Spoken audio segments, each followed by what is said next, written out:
Welcome to our show, New Health Strategies for Diabetes. I am hosting a series of new natural health approaches to diabetes recognition and treatment that is needed because conventional has failed us. Today's topic, we're going to be talking about diabetes care in the immune system versus autoimmune disorders.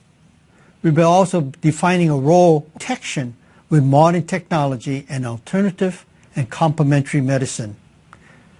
And then finally, we're going to talk more about prevention, how you as a patient can actually save on health care costs by adhering to the principles of prevention that we'll show you.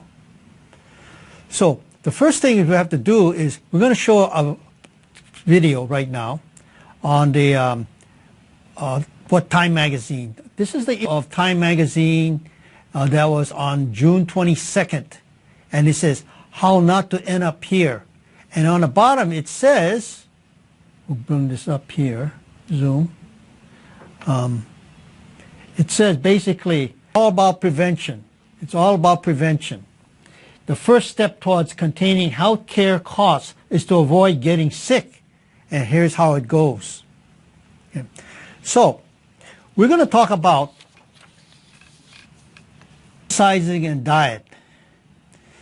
This is a quotation from the research I've done. You can bring blood sugars down to normal. That's what they said. Question is, then there is how long? Said Sue Kirkman, Vice President of Clinical Affairs for the Diabetes Association. Another thing that came out in the research is, in other cases, patients are diagnosed so late that blood sugar can't be brought back to normal, even with weight loss, she said. As the disease progresses, even those who made lifestyle and diet changes might eventually have to go on medications. Many stop calling successful patients cured, doctors caution.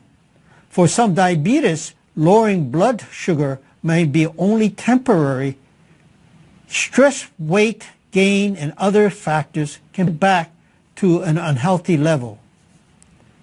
But no mention on how much damage has occurred to these tissues, for instance, the heart vessel walls, the kidneys, the liver, the large intestines, brain, during the time you decided to make a change in your lifestyle and diet.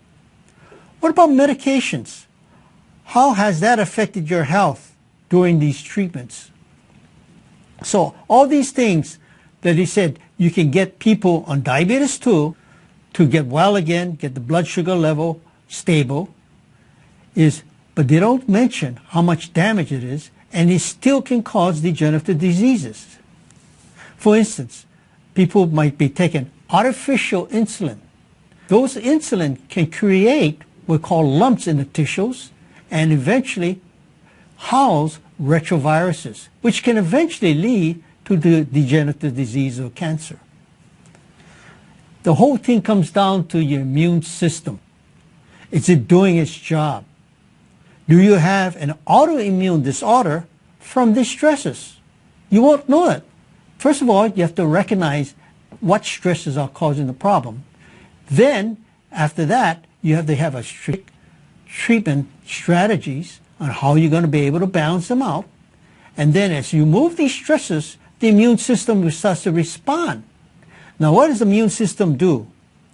The immune system is the body's means of protection against microorganisms and other foreign substances. A healthy immune system can produce antibodies, proteins that attack those foreign substances and can cause to be removed from the body. Over a lifetime, the immune system develops an extensive library of identified substances and microorganisms that are cataloged as a threat or non-threatening. Vaccination, this is how it works. Vaccination utilizes this process to add to these libraries. Normally, the immune system can distinguish between itself and not itself, and only attacks those tissues that it recognizes as not itself. But from all the toxins you've been exposed to, drugs, environment, pollutions, vaccinations, overload, processed foods, overcooked foods, you may develop an autoimmune disorder that are diseases caused by the body producing an inappropriate immune response against its own tissue. Sometimes the immune system will cease to recognize one or more of the normal constituents as itself and will create an autoantibodies that attacks its own cells, tissues, and other organs. This causes inflammation and damage and leads to autoimmune disorders. And when you have autoimmune disorders, you can have inflammation. And what does inflammation lead to? It can lead to free radicals, which can destroy cells. It can create disorder in the body utilizing proteins and glucose together, and that is called glycogen. Okay, this is called glycogen. But so what happened is that these things, the body cannot protect itself because it cannot identify what is normal and what is not normal.